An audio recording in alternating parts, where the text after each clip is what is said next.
Hello, നമുക്കൊന്ന് കൊച്ചി ഇറങ്ങിയിട്ട് വന്നാലോ? Yes, let's travel with me to Kochi.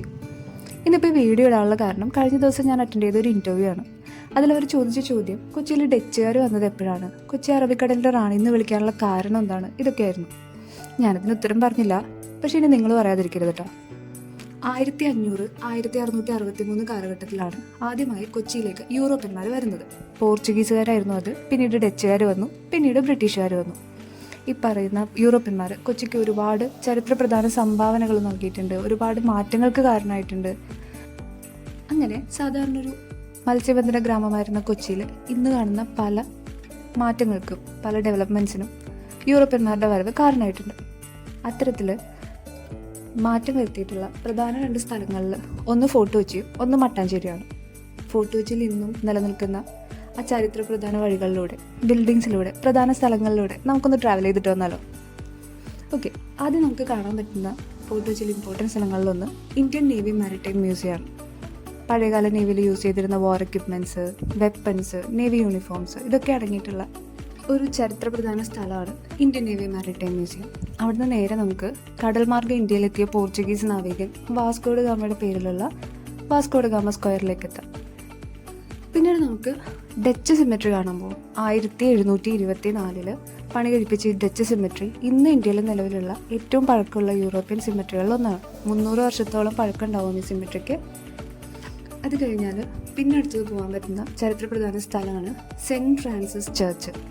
500 വർഷം പഴക്കമുള്ള ഈ പള്ളി പണിതത് 1503 വാസ്കോ ഡ ഗാമ 3ാമത് കേരള സന്ദർശനത്തിനെത്തിയപ്പോൾ ഇവിടെ വെച്ച് മരണപ്പെടുകയും അദ്ദേഹത്തിൻ്റെ മൃതശരീരം ഈ പള്ളിയിലാണ് സംസ്കരിച്ചത്.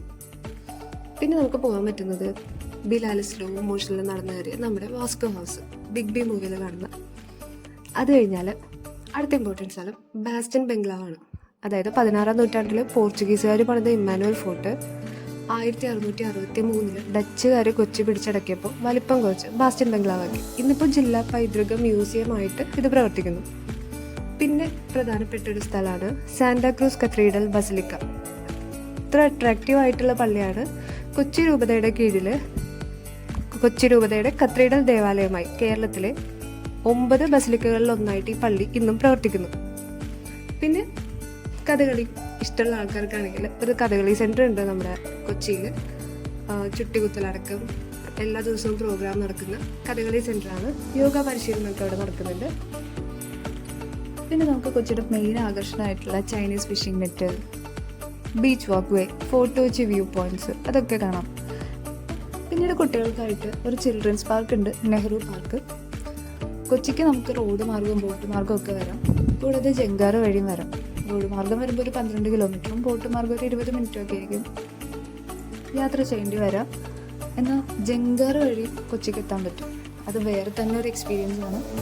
അത് കഴിഞ്ഞ് നമുക്ക് ബീച്ച് വാക്കിലൂടെ ഒരു 10 മിനിറ്റ് നടന്ന് നേരെ ഫോർട്ട് കൊച്ചി വ്യൂ പോയിന്റിലെത്തും. അത്യാവശ്യം ഫോർട്ട് കൊച്ചിയിൽ ഏറ്റവും തിരക്കുള്ള സ്ഥലമാണ് fort Kochi view point. View പോയിന്റിന് അടുത്തായിട്ട് പണ്ട് പോർച്ചുഗീസുകാർ പണിതൊരു കോട്ടയുടെ തകർന്ന അവശിഷ്ടം കാണാൻ പറ്റും. ഒരു ഗണ്ണറി മാത്രമായിട്ട് ഇന്നും അത് ചരിത്രത്തിൻ്റെ അവശേഷിപ്പായി ബാക്കി നിൽക്കുന്നു. ഫോർട്ട് കൊച്ചിയിൽ ഇതിനും ഒരുപാട് കാഴ്ചകൾ കാണാനും ഇതിലും ഒരുപാട് വിശേഷങ്ങൾ പറയാനും അറിയാനും ഒക്കെ ഉണ്ട്. അതൊന്നും പൂർണ്ണമായും നടന്നിട്ടില്ല. ഈ ചരിത്രങ്ങൾ ഓരോന്നും വിശദീകരിച്ച് പറയാനുണ്ട്. അതെനിക്ക് നിങ്ങളുടെ സപ്പോർട്ട് കൂടെ ആവശ്യമാണ്. കൂടുതൽ അഭിപ്രായങ്ങൾ കമൻറ്റ് ചെയ്യുക, ലൈക്ക്, ഷെയർ ആൻഡ് സബ്സ്ക്രൈബ്.